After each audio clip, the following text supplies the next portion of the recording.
একটা মানুষের এই যে আমার চেহারাটা দেখতে পারতেছেন, আমার চেহারাটা সবাই একটু দেখেন, এই যে আমার চেহারাটা কোথা থেকে কাটছে আপনাদের দেখায়। আমার মাথায় কিন্তু চুল নাই, আমার এতটুকু লজ্জিত হয়ে আজকে মানুষের সামনে আসতে হয়েছে। আমার মাথায় কিন্তু চুল নাই, আমার এই পাশে যখন চুল কাটা হয়েছে, আমার এই পাশে যখন কাটছে, এই যে আমি আপনাদেরকে দেখাই, এই যে দাগটা, হ্যাঁ এখানে দাগটা, এই দাগটা যখন কাটা হয়েছে এতটুকু হচ্ছে, আপনারা ছবিতে দেখছেন, এতটুকু যখন চুলটা ফেলে দিছে ডক্টর সার্জারি করার সময়, তখন আমার ডক্টররা বলছিল যে আপনার চুল থাকবে না। পরে আমি বাসায় আসার পরে যখন দেখলাম যে আমার চুল অনবরত পড়তেছে, আমার এত বেশি পরিমাণ অ্যান্টিবায়োটিক দেওয়ার কারণে চুল পড়তেছে, তখন হচ্ছে আমি আমার পুরো চুল কেটে ফেলছি। আমি আমার 2 বাচ্চার মা হয়ে আমি কিন্তু আমার মাথায় চুল নাই, আমি ন্যাড়া হইতে হয়েছে 2 বাচ্চার মা হওয়ার পরে। আপনাদের কি মনে হয় যে সে যে কোনো কারণেই আমাকে মারছে, সেই কারণটা জাস্টিফাইড আমাকে মারার জন্য? আপনাদের যদি সেটা মনে হয়, অনেক মহিলারা কমেন্ট করতেছেন যে তাকে কেন মারলো, তাকে কেন মারছে, কোনো কারণ আছে মারার। কোনো কারণ থাকলেই সে আমার চেহারাটা ছুরি দিয়ে দেখেন সে কোথা থেকে কাটছে, এখান থেকে সে টান দিয়ে আমার এই ঠোঁটের এখানে কিন্তু অলরেডি এখনো এই 4 মাস পরেও কিন্তু আমার ঠোঁটের এখানে সেন্স নাই, আমার এখানে কোনো সেন্স নাই। এগুলো যদি আপনারা এখন আবার কাটেন আমি কোনো ব্যথা পাবো না। আমার এখানে কোনো সেন্স নাই, আমার এখানে কোনো সেন্স নাই।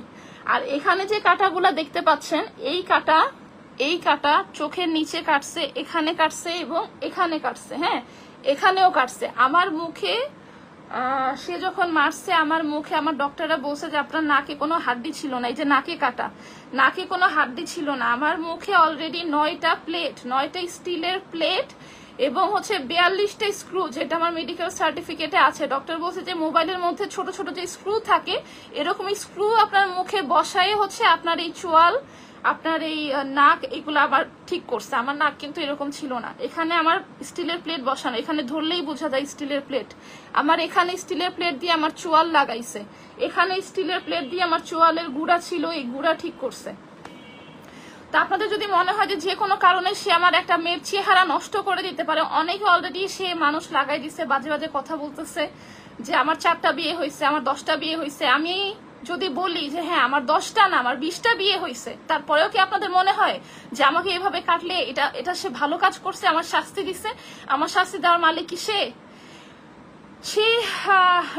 রনি আরাবিয়ান বোরকা কালেকশন থেকে লাইভে এসে অনেক সুন্দর সুন্দর কথা বললো। আল্লাহর কাছে জবাব দিবে, আল্লাহর কাছে জবাব দিবে। জবাব কি আপনাকে দিতে হবে না? আপনি যে একটা মেয়ে মানুষের চেহারা নষ্ট করছেন, জবাব কি আপনাকে দিতে হবে না? আপনি নবীর সুন্নাহ পালন করে আপনি মুখে দাড়ি রাখছেন। তো নবী, আমাদের মহানবী হযরত মুহাম্মদ সাল্লাল্লাহু আলাইহি ওয়াসাল্লাম বলছে যে কোন নারীর চেহারাই তো দূর, কোন মেয়ে মানুষের গায়ে একটা ফুলের টোকা দিয়ে যতটুকু আঘাত করলে যে আঘাতের ব্যথাটা লাগে, ওই ব্যথাটাও তোমরা তোমাদের স্ত্রীর গায়ে দিবা না। একটা মুসলিমের এই কথাটা মানা উচিত। কেন সে না 5 ওয়াক্ত নামাজ পড়ে, সে কেন একটা মেয়ের চেহারা কেটে দিল?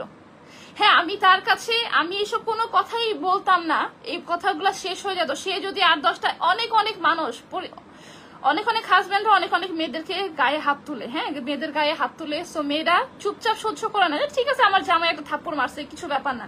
আমার জামাই তো একটা লাথি মারছে, কিছু ব্যাপার না। আমার জামাই যদি আমাকে একটা থাপ্পড় মারতো, আমার একটা লাথি মারতো, আমার গায়ে রক্ত ঝরাইছে, সেটা কিছু না। আমার যদি সে হাত পা কেটে দিত, আমার হাতের থেকে একটা বাড়ি মারতো, পায়ের থেকে একটা বাড়ি মারতো, আমি কিছুই বলতাম না, আমি মেনে দেবো, ঠিক আছে আপনাকে আরেকটা সুযোগ দিলাম। সে আমার চেহারা নষ্ট করে দিচ্ছে, এই চেহারা তো আমার ছিল না। আমি আজকে যে চেহারা আমি দেখি আয়নাতে, এই চেহারা আমার ছিল না, এই চেহারা সে বানাইছে। আমার ঠোঁট কেটে ফেলছে, আমার চেহারা কেটে ফেলছে, আমার নাকের হাড্ডি, আমার মুখের চোয়ালই কেটে ফেলছে। সারা জীবন আমার এই স্টিলের প্লেট নিয়ে ঘুরতে